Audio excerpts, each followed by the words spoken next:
Girls Frontline 2 is continuing their trend of pushing the ice team with their next doll, Dushevnaya. I'm Shrike, and here's all you need to know to decide whether or not to pull for her. First of all, this goofball is too good for her own skin. And you know what? I think she works it. I like it. Vanity alone probably keeps her wearing the fleshy face, but the rest she sports all natural. Love to see it. Aesthetics aside, she's an ice support that uses a sniper rifle. Don't expect her to be dishing out damage anywhere near the level of Macchiato, but she will assist in cranking up the damage of units on your team. She's thoughtful like that, always helping others before thinking of herself. Pridewind has her at tier 2 for general use and tier 1 for bossing, but after my experience with Ulrid, I don't really put much stock in what they say. Her skill Heroes code is all but useless, since it requires enemies with freeze to die in order to stack a buff that after 4 stacks allows her to ignore some cover reduction on enemies. A lot of hoops to jump through just to allow a support unit to deal more damage. Relax, douche. How about you stick to supporting your allies and leave the damage to the professionals? Her next ability, though, I like. It's an ice AoE that can target tiles, not just enemies, and that makes it very versatile. If used consecutively, it gets stronger and can even freeze the enemies. Neat. I just like to have more AoE options. We have Lotta and Sabrina now, and those two aren't too impressive. What we really need is a proper damage dealer with an AoE. Chongju's Straight Line Blast is probably the closest I think we have, but hopefully this one won't be disappointing, like Sabrina and Lotta.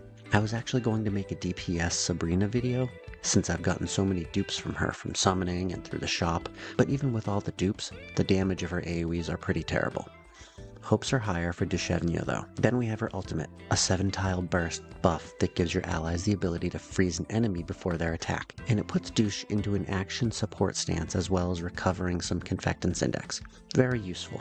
I think this will actually be really cool with Ulrid to make her an ice sword wielder, but where she really excels is her passive. This crazy aura buffs the damage of all your allies no matter where they are or what kind of damage they deal, and then buffs them even further if they're ice units. And all she needs to do is exist. This gets absolutely busted when you have 6 dupes of her, where it doubles the generic damage buff and quadruples the buff for specifically ice damage. Bonkers. But that's for 6 dupes, so it had better be broken. Another thing to mention is the mod key that she was just given on the CN side, which cranks up your allies' damage even more. As for the weapons, you don't need her signature. In fact, Samosek is perfectly fine. Doubt you'll be using Mosin Nagant and her in the same team anyway, so they can share it. All of this is just to say that she's going to be decent, much better at V6, but even with V0, she'll be great with the freeze team. If you aren't running a freeze team for whatever reason, I'd stay away from her, but for anybody else, there are 10 reasons you should absolutely pull for her. Look at those armored grippers. Okay, but in all seriousness, she's going to be a decent support doll. She won't do much damage, but she'll help your team do more. Especially if you have at least a V1 Macchiato, since she'll get far more value with that second attack. I don't think she's necessary though, but since I just recently pulled a Sabrina on the limited banner, I'm only 30 pulls away from a guaranteed douche, so I'll be pulling for her. My reasoning is purely based on waifu over meta. I really like the character, the aesthetic, love that she's a huge goofball, and I've been melting all the content with Ulrid anyway, so I don't really take tier lists as the gospel truth. My only hope is that the next character after her isn't Cluke for the sake of meta, or Xiaohui for #1 best girl. I've actually been holding on to the free Covenant ring just for Xiaohui.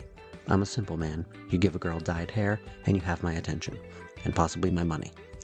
Luckily, we'll have ample warning before Dandelion arrives. I'm expecting her to dethrone Xiaohui in my estimation, even lacking dyed hair. Assuming we never get Darcher as a playable character, Dandelion will probably be the closest to peak character design for me.